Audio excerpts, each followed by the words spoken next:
pull that leftover ham out of the fridge. We are fancifying the classic ham and cheese sandwich with a stuffed roll that will have your kids begging for more.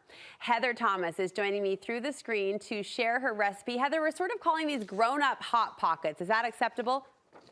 Hey, I love that. That's so perfect, so fitting.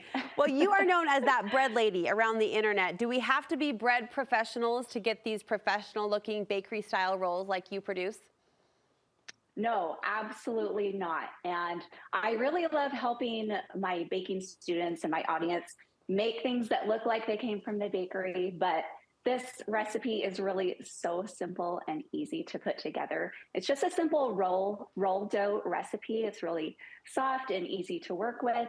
You pretty much are just going to throw the ingredients in your mixer, mix it, and it's going to turn out great. I did notice, Heather, you recommend using a special type of flour on the ingredient list. Why is that?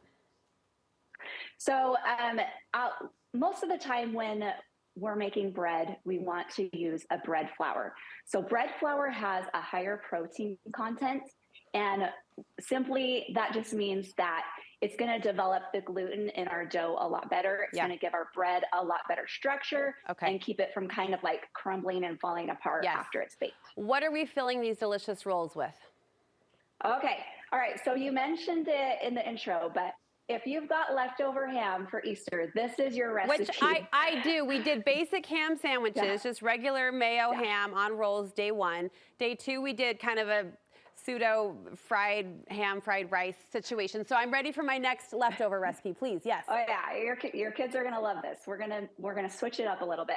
So I just diced up my ham. I've got some ham here.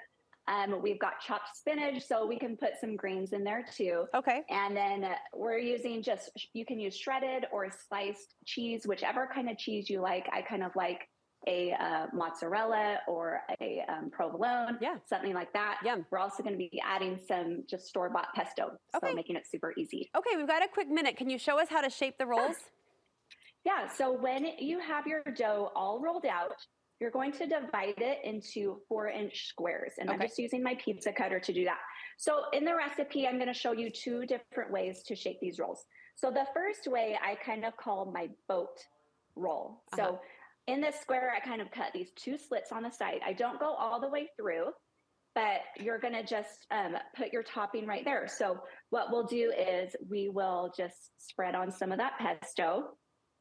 And then you're ham, cheese, spinach. Pesto, ham, cheese.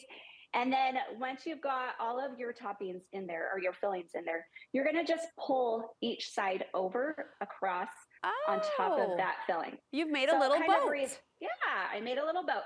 So take each side over, and that slit that we cut is going to kind of reveal that center filling. So clever. So it looks really cute, right? Very pretty. 30 seconds. Can you show me the second fold, the envelope fold? Yeah. So the other one is just super easy. You're just going to put all of your toppings in there, and you're just going to take the opposite corners and pinch them in the center like that. And then you'll put these on your baking sheet. You're going to brush it with an egg wash, and then really yummy, you're going to sprinkle it with everything bagel seasoning. It's going to turn out so good. Well, kids are going to love them. They look beautiful, and I'm kind of getting the little tummy growl because I know how good they're going to taste, all sandwiched in your lovely dough, which I'm excited to try that recipe as well. Where can we find more ideas from you, Heather? Well, you can find my recipes and my virtual baking classes at thatbreadlady.com. And then I also post lots of tips and recipes on Instagram at thatbreadlady. That's what I need to do, is take one of your virtual classes, because I aspire to be you, basically, that bread lady, making delicious bread and doing it effortlessly. Thank you for inspiring us to use that leftover ham in a new way. We appreciate it. Thanks so much.